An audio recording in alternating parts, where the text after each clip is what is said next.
Five star റെസിപ്പീസിലേക്ക് എല്ലാവർക്കും സ്വാഗതം. ഇന്ന് ഞാൻ ഉണ്ടാക്കുന്ന റെസിപ്പി ചോക്കോ പാൻ കേക്ക് ആണ്. ഫ്രൈയിങ് പാനിൽ എളുപ്പത്തിൽ ഒരു ചോക്ലേറ്റ് കേക്ക് ഉണ്ടാക്കുന്നത് എങ്ങനെയാണെന്ന് നോക്കാം. മുഖ്യമായ ചേരുവകൾ: വൃത്തിയുള്ള ഒരു ബൗളിലേക്ക് അരക്കപ്പ് ബട്ടർ ഒന്ന് ഇട്ട് കൊടുക്കാം. റൂം ടെമ്പറേച്ചറിലുള്ള ബട്ടറാണിത്. ഇതിലേക്ക് 1 കപ്പ് പൊടിച്ച പഞ്ചസാരയും കൂടെ ഒന്ന് ചേർത്ത് കൊടുക്കാം. 1/4 കപ്പ് പൊടിക്കാത്ത പഞ്ചസാര ജാറിലിട്ടൊന്ന് പൊടിച്ചെടുത്തതാണ്. ഒരു സ്പാറ്റില കൊണ്ട് നമുക്ക് ഇത് രണ്ടും കൂടെ ഒന്ന് മിക്സ് ചെയ്തെടുക്കാം. ബീറ്ററൊന്നും ഉപയോഗിക്കാതെ തന്നെ നല്ലൊരു ചോക്ലേറ്റ് കേക്ക് ഉണ്ടാക്കിയെടുക്കാൻ പറ്റും. ഇനി ഇതിലേക്ക് 2 മുട്ടയും കൂടെ ഒന്ന് ചേർത്ത് കൊടുക്കാം.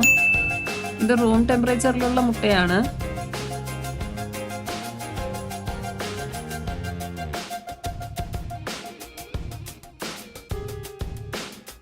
ഇതെല്ലാം കൂടി നല്ലതായിട്ടൊന്ന് മിക്സ് ചെയ്ത് കൊടുക്കാം. സ്പാറ്റിലേക്ക് പകരമായിട്ട് വിസ്കർ ഉപയോഗിച്ചാലും മതി. ഇനി ഇതിലേക്ക് 1 ടീസ്പൂൺ വാനില എസൻസ് കൂടെ ഒന്ന് ചേർത്ത് കൊടുക്കാം. ചോക്ലേറ്റ് കേക്കിന് നല്ലൊരു ഫ്ലേവർ കിട്ടാനായിട്ട് 1 ടീസ്പൂൺ കോഫിയും കൂടെ ഞാൻ ചേർക്കുന്നുണ്ട്. എൻ്റെ അടുത്ത് കോഫി പൗഡർ അല്ലാത്തത് കൊണ്ട് ഞാനൊരു 2 ടേബിൾ സ്പൂൺ പാലിലാണ് ഒന്ന് മിക്സ് ചെയ്ത് ഒഴിച്ചിരിക്കുന്നത്. ഈ കോഫിയും കൂടെ ചേർക്കുമ്പോൾ നല്ലൊരു ഫ്ലേവറാണ് ചോക്ലേറ്റ് കേക്കിന്. ഇനി ഇതിലേക്ക് ഒരു 1/2 കപ്പ് പാലും കൂടെ ഒന്ന് ഒഴിച്ചു കൊടുക്കാം. ഇനി ഇതെല്ലാം കൂടെ സ്പാറ്റില കൊണ്ടൊന്ന് നല്ലതായിട്ട് മിക്സ് ചെയ്തെടുക്കാം.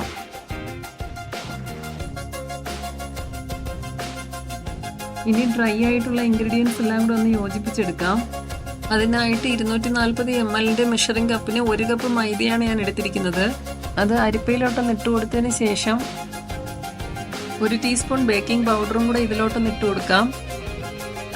ഇനി വേണ്ടുന്നത് 1/2 ടീസ്പൂൺ ബേക്കിംഗ് സോഡയും 1/4 ടീസ്പൂൺ ഉപ്പും കൂടെയാണ്.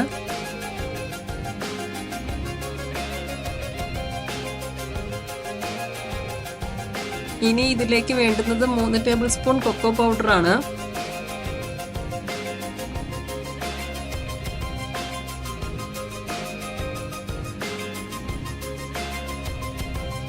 ഇതെല്ലാം കൂടെ നല്ലതായിട്ടൊന്ന് അരിച്ചെടുക്കണം.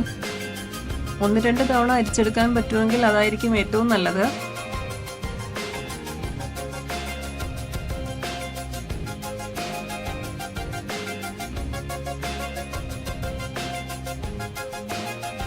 ഞാനിവിടെ നല്ലതായിട്ട് അരിച്ചെടുത്തിട്ടുണ്ട്. ഇനി ഇത് ആ കേക്കിന്റെ ബാറ്ററിൽ ഇട്ട് കൊടുക്കാം.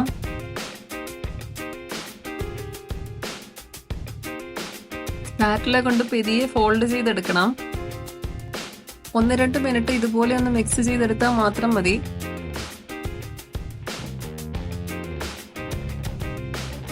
കേക്കിന്റെ ബാറ്റർ ഇവിടെ നല്ലതായിട്ട് മിക്സ് ചെയ്തെടുത്തിട്ടുണ്ട്.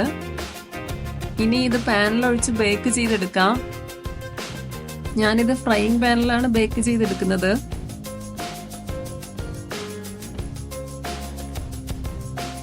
പാനിൽ ചെറുതായിട്ട് ബട്ടർ ഒന്ന് തടയി കൊടുക്കാം.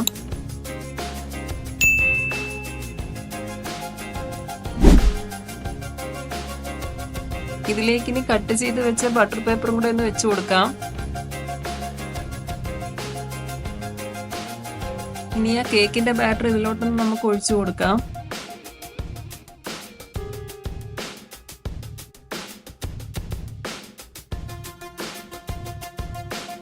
ബാറ്ററിലെ വെച്ച് നല്ലതായിട്ടൊന്ന് ലെവൽ ചെയ്ത് കൊടുത്തതിന് ശേഷം നല്ലതായിട്ടൊന്ന് ടാപ്പ് ചെയ്ത് കൊടുക്കണം. ബാറ്ററിലുള്ള എയർ ബബിൾസ് ഒക്കെ ഒന്ന് പോകാൻ വേണ്ടിയിട്ടാണ് അങ്ങനെ ചെയ്യുന്നത്. ഞാനിവിടെ ഗ്യാസ് സ്റ്റൗവിലാണ് ബേക്ക് ചെയ്തെടുക്കുന്നത്. 10 മിനിറ്റ് പ്രീഹീറ്റ് ചെയ്ത തവയുടെ മുകളിലേക്ക് പാൻ വെച്ചിട്ടാണ് ഞാൻ ബേക്ക് ചെയ്തെടുക്കുന്നത്. ലിഡ് വെച്ചൊന്ന് മൂടി വെച്ച് വേണം വേവിക്കാനായിട്ട്. ഒരു 20 മിനിറ്റ് ആകുമ്പോഴേക്കും സ്ക്വയർ വെച്ചൊന്ന് പ്രസ് ചെയ്ത് നോക്കാവുന്നതാണ്. ലോ ഫ്ലെയിമിൽ എനിക്ക് 25 മിനിറ്റാണ് ഇതിന് വേണ്ടി വന്നത്. കേക്ക് ഇവിടെ ബേക്കായിട്ട് വന്നിട്ടുണ്ട്. തണുത്തതിന് ശേഷം ഇനി പ്ലേറ്റിലോട്ട് നമുക്ക് മാറ്റാം. അതിലുള്ള ബട്ടർ പേപ്പറൊക്കെ ഒന്ന് ഇളക്കി മാറ്റാം.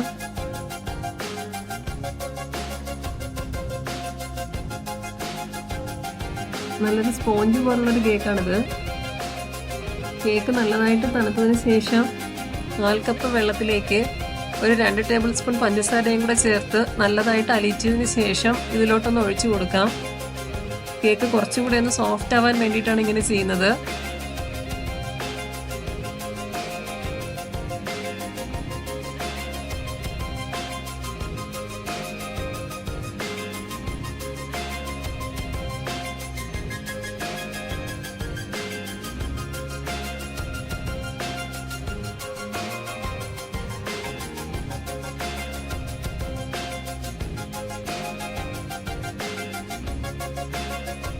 ഞാനിതിൻ്റെ ടോപ്പിങ്ങിന് ചോക്ലേറ്റ് ഗണാഷാണ് സ്പ്രെഡ് ചെയ്ത് കൊടുക്കുന്നത്. ഫ്രഷ് ക്രീമും കൊക്കോ പൗഡറും കൂടെ വെച്ചിട്ടാണ് ഞാൻ ചോക്ലേറ്റ് ഗണാഷ് ഉണ്ടാക്കിയിരിക്കുന്നത്. 2 തരത്തിൽ ചോക്ലേറ്റ് ഗണാഷ് ഉണ്ടാക്കുന്നതിൻ്റെ വീഡിയോ വേറെ ചെയ്യുന്നതാണ്. ഇത് നല്ല ടേസ്റ്റാണ് ഈ ചോക്ലേറ്റ് ഗണാഷ് കഴിക്കാനായിട്ട്. ബ്രെഡിൻ്റെ ഇടയൊക്കെ സ്പ്രെഡ് ചെയ്ത് കഴിക്കാനായിട്ട് നല്ല ടേസ്റ്റാണ്. കേക്കിൽ ഇതുപോലെ എല്ലായിടത്തും നല്ലതുപോലെ സ്പ്രെഡ് ചെയ്തതിന് ശേഷം നമുക്കിനി ഇത് കട്ട് ചെയ്തെടുക്കാവുന്നതാണ്.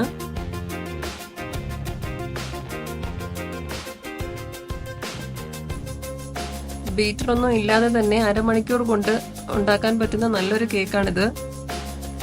കഴിക്കാൻ നല്ല ടേസ്റ്റുള്ള കേക്കാണ്. എല്ലാവരും ഈ രീതിയിലൊന്ന് ഉണ്ടാക്കി നോക്കണം. വീഡിയോ എല്ലാവർക്കും ഇഷ്ടപ്പെട്ടെന്ന് വിശ്വസിക്കുന്നു. നിങ്ങളുടെ അഭിപ്രായങ്ങളും നിർദ്ദേശങ്ങളും കമന്റ് ബോക്സിലൊന്ന് അറിയിക്കണേ.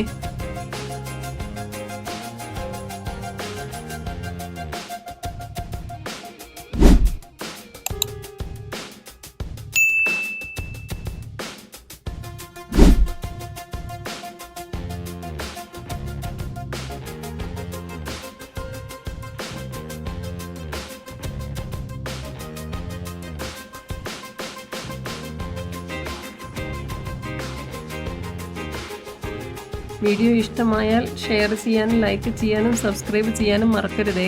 Thank you.